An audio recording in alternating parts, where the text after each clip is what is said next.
Hey guys, welcome back to the channel. So behind me I got a 2020 Hyundai Elantra. This thing has around 60,000 miles on it, and it is time to replace pads and rotors up here at the front. We are going to be replacing those today. But before we go ahead and do so, guys, if you guys haven't subscribed to the channel, hit the subscribe button down below. Definitely smash that like button because it helps the channel out. And with that said, let's go ahead and get started on today's repairs. So we are focused in on our rotor area, guys. We went ahead and took off the wheel. Now, first thing that I'd like to do on these, and I don't anticipate this car fighting me because it's fairly new, you will see we have these Phillips screws here. They're machine screws that hold on the rotor during assembly. We're going to go ahead and take those off.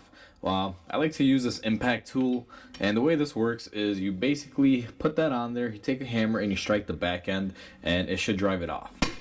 Now, these are fairly new. I don't anticipate a fight, but I still like to use this tool because it gives them a shock if there is any rust buildup on there. And then what we're going to do is go ahead and just take these two off. They're usually pretty shallow. They're not really long. I do use these and reinstall them. A lot of people have a tendency to just say, hey, just throw them out. We don't need them. They were only there for the assembly process. But if it's there, it's not damaged, guys, I would reuse them. If they are damaged, then I wouldn't. But, either way, we have them. We saved them. We're going to reuse them. Next thing that we're going to want to do is go ahead and gain access to the back of our caliper. Let me just kind of move my light out of the way here. And we're going to go ahead and just open that up just like that.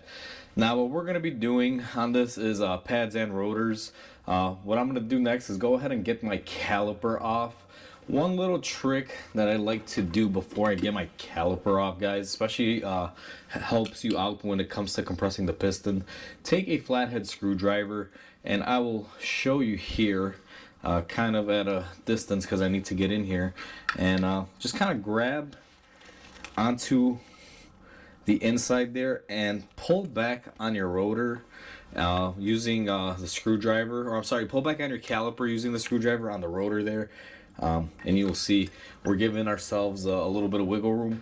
The reason why I do that is to basically give me some free play, and that way I can get my caliper off my brake pads a lot easier.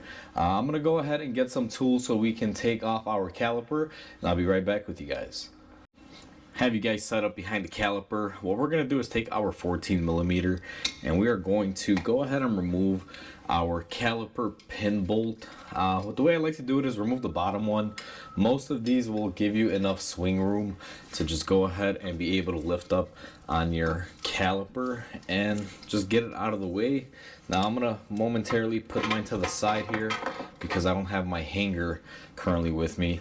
And then what I'm going to do is remove the springs that hold on the brake pads. These little springs offer tension, and what they do is they basically keep the brake pads tensioned up so they can retract. And then I'm going to go ahead and slide off my old pad here, my inner pad, and see if I can get my outer pad here. Now the outer pad is stuck in there pretty good. She's giving me a fight, so I'm going to use my my screwdriver here, guys, and just go ahead and take that off and get it out the way. Now that we have our pads off, our next step is going to be to remove these bolts holding on our caliper bracket. Now I'm going to be using my stubby Milwaukee Impact. These are 17 millimeter. I'm going to go ahead and just remove these two bolts. One is here and the other one is up here, guys. This will release the bracket. Now again, this is a fairly new car. I don't expect these to be fighting me. And just like that, we can take our bracket off. We're going to go ahead and put that to the side, and I'm going to move you guys up to the front now so we can go ahead and take off our rotor. We're looking at the front of our rotor, guys. Now, if you're going to be reusing your rotor, you really don't have to mess with it or take off the bracket if you're going to be doing something which I call a pad slap. If you are replacing your rotor like we are going to be doing so today, we're going to go ahead and take this off. So the way I like to do this, it's quite simple. Now, if I'm going to save the rotor, you do not want to hit the face. In this case, this rotor is junk. So I'm going to go ahead and just tap it right here on the face using my hammer. Alright guys, we had a little bit of a lighting malfunction there, but you saw me hit off the rotor and then the vibrations caused the light to come off, so I had to cut the camera. But our rotor is loose. Go ahead and take off the rotor and throw that in our junk pile because we're going to be replacing it.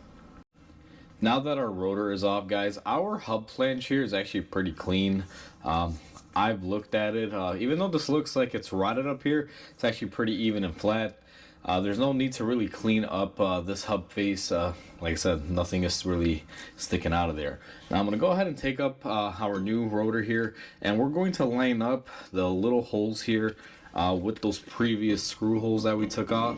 So that should go on just like that.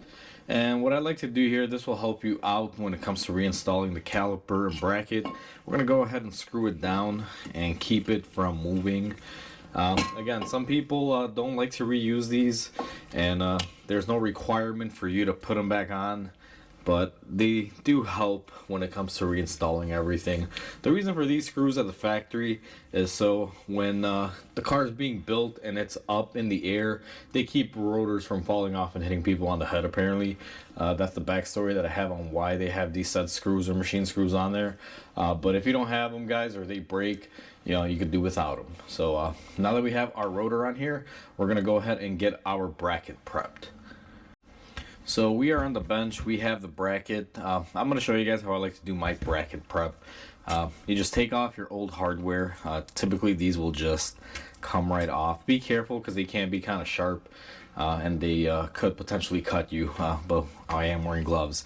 Now this is what we're left with once it's all bared out. What I like to do, especially on this one because it's not really rotted out, I'm going to take a wire brush and I'm going to clean up my areas in here. It's really simple. A lot of people will take these and clean them up in a soda blaster or some sort of sandblaster machine, and that would be awesome. I wish I had one here at the shop, but unfortunately I don't. So what I resort to is just cleaning them off with a wire brush like this one, and if it's really bad, I do have a file. I'll go in there and clean them up, or I could use a die grinder, you know, just get them cleaned up nice and good. Now what we're going to be doing is taking our new hardware. Now if you bought a premium set of pads guys like we did, you should get all of the hardware included in there. My motto is if your pads don't come with the hardware, you probably do not want to be using those pads. So, you know, just my 2 cents on that.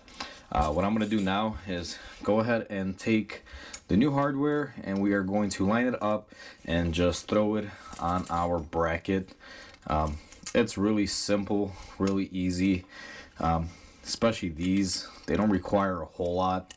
They just kind of snap firmly into place. Now once you have your new hardware on there, this can go one of 2 ways guys.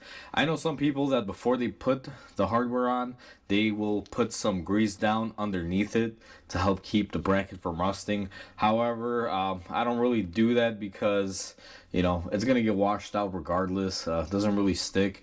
Plus sometimes I feel that that may cause the hardware not to grip on there as tight. It may, you know, have it move around. But what I do here is I take my grease and I'm going to go ahead and just lightly coat the areas where my brake pad will make contact with the clips here. Now you don't have to use a lot. You know, eventually this stuff will wash away guys. You're supposed to maintain your brakes. When I was at the dealer, we would do brake maintenances or cleanings, whatever you want to call it, where we would open up the caliper, take off the pads, clean off or change these clips, clean off any residue on the bracket, and then go ahead and reassemble everything. That's how we used to do it at the dealer. I believe it was done every 30K or 25K. Now that we have our clips greased up, what we're going to do is go ahead and pull our pin here. Now this pin does come with grease on there. It's already pretty greased up, but we're going to go ahead and wipe off the old grease. We're going to re-grease it, and typically you'll find that they have a rubber bushing on here. Key rule of thumb guys is typically the bushing is located on the bottom, so that way when the weight of the caliper is on there, this thing doesn't make noise. Apparently they are prone to making noises, but either way, what we're going to do is go ahead and grease it up. You You want to apply pretty good amount of grease here. These pins don't really get serviced too often, and they have to do a lot of work every time your brake pads are being applied. So now that we have that greased up and we slid it back into place, make sure it moves nice and freely in there. Make sure there's no air. I find that a lot of people, when they install these, this will have a tendency to want to push out on you. This pin should be firmly in place, guys, and if it doesn't, what you can do is burp it. Just kind of pull back on the boot as you push it back, and you should be able to release the air. That way this pin doesn't pressurize and push outward. If you do have that issue and you install it, you'll find that you'll be wearing your brake pad sooner, because this will always be loaded and it'll always have a little bit of tension on the brake pad because it'll be pushing out on it. So you definitely don't want to have that. What we're going to do next is go ahead and take this to the car and bolt it up. We're going to take our bracket and we're going to simply just slide it back into place. We're going to be taking the same 2 bolts that we took out earlier. Now, I would put the camera back there and show you guys, but you pretty much saw me when you removed them, so you guys are aware which ones they are. Once I have those into place, I'm going to go ahead and get those tightened up and torqued, and then we're going to proceed to do our brake pads next. Now that our brake pads are installed, we're going to take our caliper, and I didn't hang this one up. Typically I hang them up. I didn't do it on this one, guys, just because it was right there. It stayed in place. Now what I'm gonna do is take a rag. I'm gonna clean off this pin that we left on here. Remember, we didn't remove both bolts for those caliper pins. I just find it's easier to do it this way. And what we're gonna do is take our piston retracting tool, and we are going to push in our piston. It'll go in fairly easy.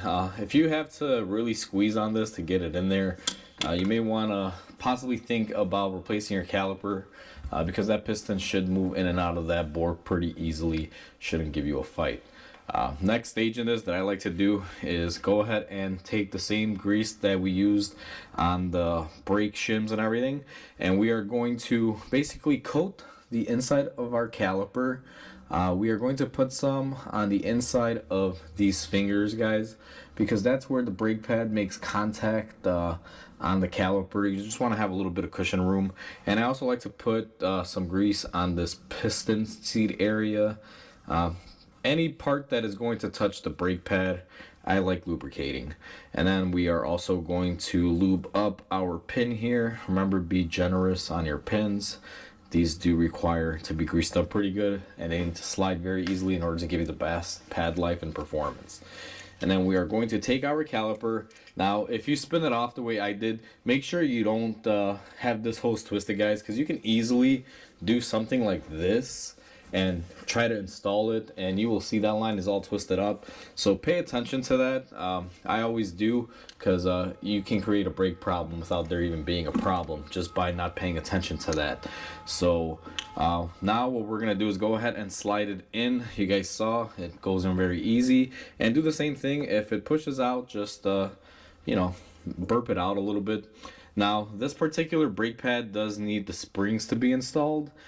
So what I'm gonna do here is just set up my caliper off to the side. The brake pad will hold it in that upward position. And what we're gonna do is go to our bench and take our new springs. Now, these springs go up top, and let me grab another brake pad here, and I'll show you guys what I'm referring to in the video. So these brake pads use these springs. One side of it attaches to each brake pad, and it goes in there like this.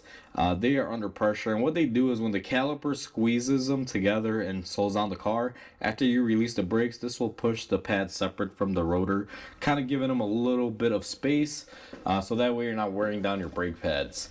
It's a retraction spring is the best way to put it.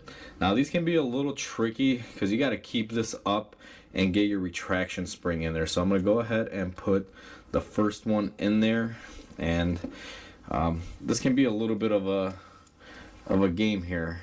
So I'm going to go ahead and insert my lower one.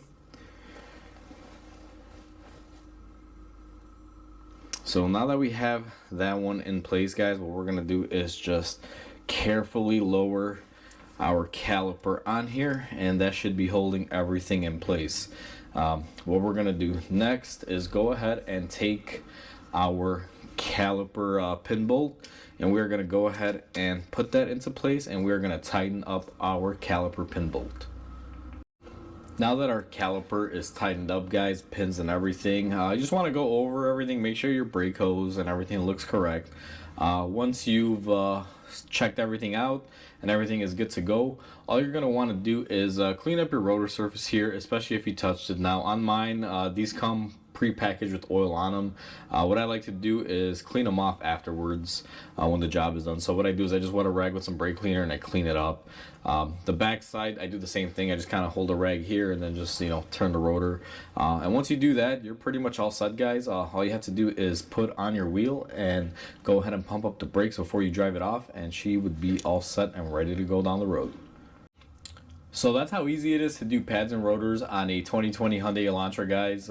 It's quick, simple. As long as you got the right tools, you should be good to go. The more major takeaways from this is to make sure you have a caliper compressor for the piston, and to have the tool to be able to remove those little retaining screws for the rotor.